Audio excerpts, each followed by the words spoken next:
Hello, hi everyone, welcome back to the channel. So I hope you're doing extremely well. So today we'll be solving this problem, number of 1 bits.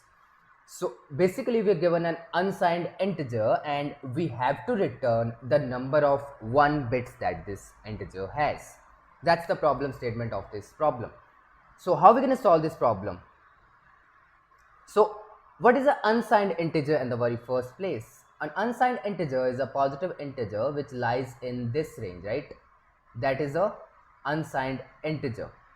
Now there are certain nodes, there are a couple of nodes which have been given here because we have Java programmers as well. So these nodes are given for the Java programmers. Java programmers has to take care of certain things, that there is no unsigned integer type in Java. Also, the signed integers are represented by 2's complement notation that we know. So let's see how we can solve this problem. So let's take an example to understand it better. So let's take an example. Let's say 0 0 0 1 0 1. So this is 5, right? Basically we have an integer which is of 32 bits.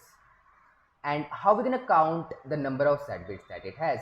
We can see that this integer has 2 set bits. How we can find it? Now we have to think in the bitwise terms. We have to use some bitwise operators to solve this problem. So let's see how we can do that. So think about the operation. Since we want to find just set bits, how we can basically locate that we have a set bit at a particular position? What are the ways to do so?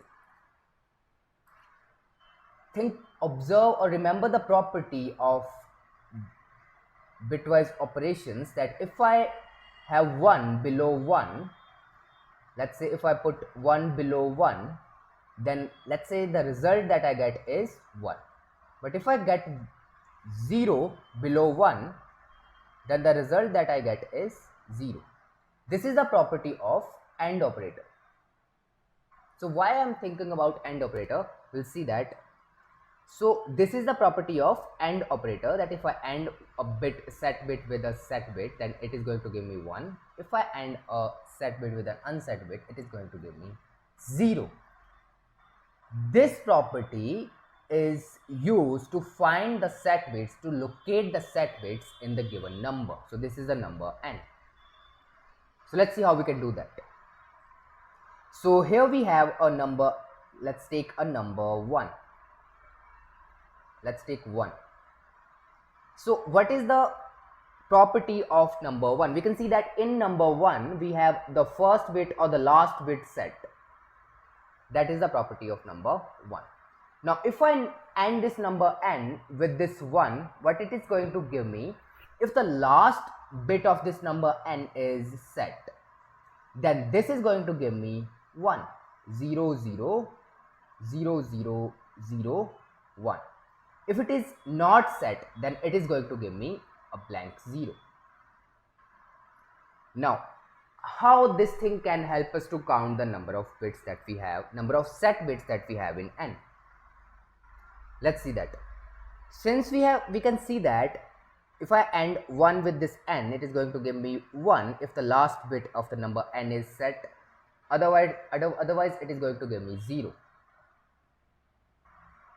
Then since I also want to count this bit as well, I have to somehow bring this set bit at this position. How I can do that? How I can shift the bits towards the right position? That can be done using the right shift operator that we know. So what the right shift operator does, it simply shifts the bits towards right position by 1. So if I perform a right shift operation on this n like this, the bits of this number n will be shifted like this. The resultant number would be like 0 0 0 0 1 0. This will be the resultant number n, right? Now again AND this number with 1. Is it going to give me anything? It is going to give me 0. Why? Because you can see that the last bit of this number n is unset. Fine. So this is going to give me 0. So let's again right shift the bits by 1. The resultant number would be 0, 0, 0, 0, 0, 1. This is the resultant number. Now if I AND this number with 1, this number with 1, this is going to give me 1. So if I AND these numbers, it is going to give me 1. That means this we again have a set bit at the last position. So the count becomes 2. So we assume that we are counting the set bits. Whenever we get the end of the two numbers to be 1, we simply assume that the last bit or the first bit of the number n is set. So initially I found that bit at this position when I ended this number in the very first iteration. After that, after right shifting the bits by 2 positions, I again find the end of these two numbers to be 1. So I increment my count or my answer by 1 again. So the answer has become 2 at this point. Let's right shift the bits by 1 again. So if I right shift the bits by 1 again, this will become 0, 0, 0, 0, 0, 0. What does that mean? That means the number n vanishes. The number n vanishes and it becomes 0. Fine. So what does that mean?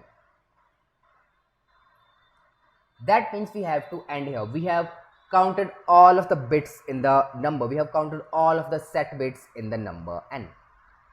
Fine. And the count that we have is my answer that I need. So how many times I need to iterate? Just find the leftmost set bit in the given number. So let's say the leftmost set bit is here.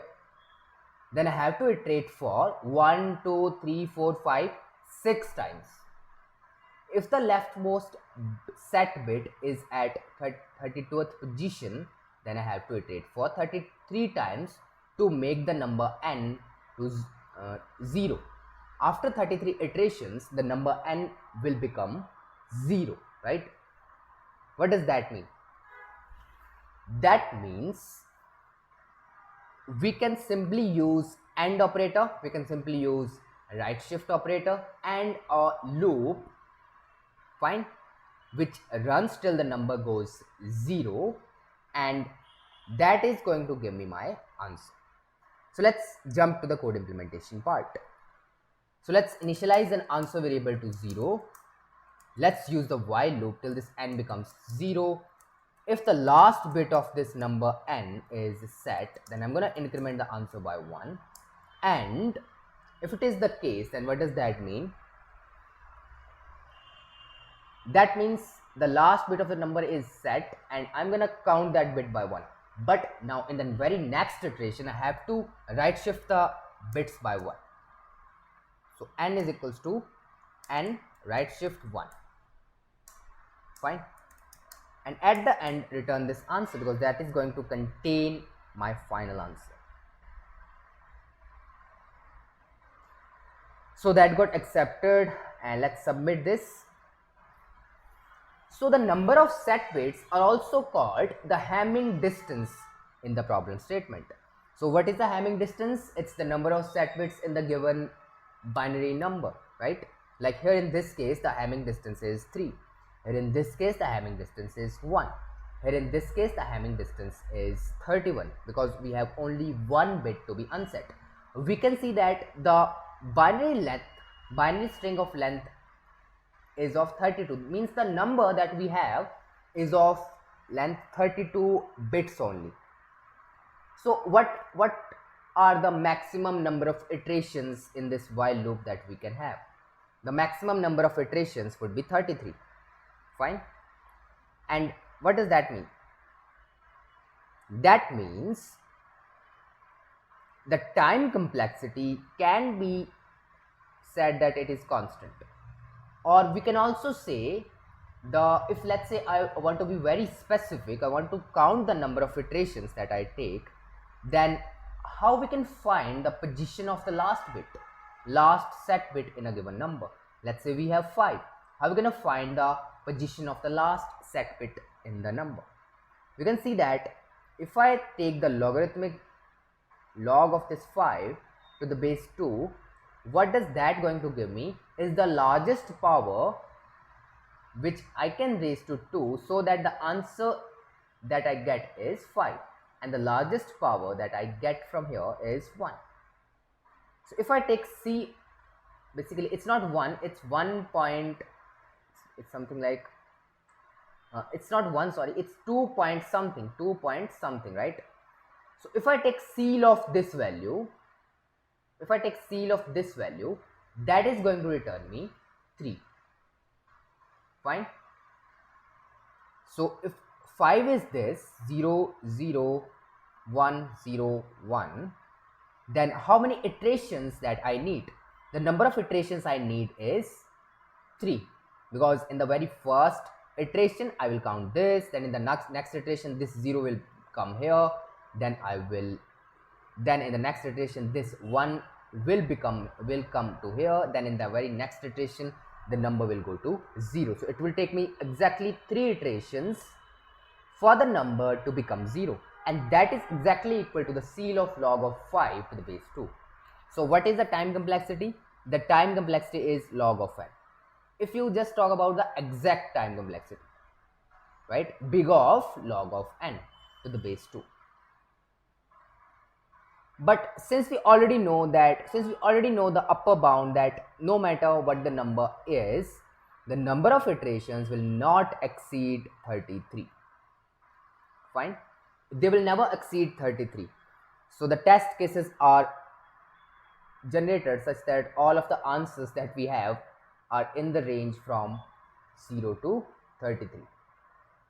All of the test cases, take any binary string, the test cases lies in this range. The answers, the output test cases, right? Fine. So that's all for this video. Also, let's talk about the space complexity. Since we're not using any extra linear space, we're not using any extra data structure, the space complexity is constant. So I hope you enjoyed the video. You got some clarity about the binary representation and some bitwise operations from this video, and I hope you're really enjoying this video. If you really like this video, if you enjoy this video, then do hit the like button into the video, and that is going to motivate me a lot to make more and more such videos and courses. And that's all for this video. I will see you soon in my next video. Till then, take care. Bye bye.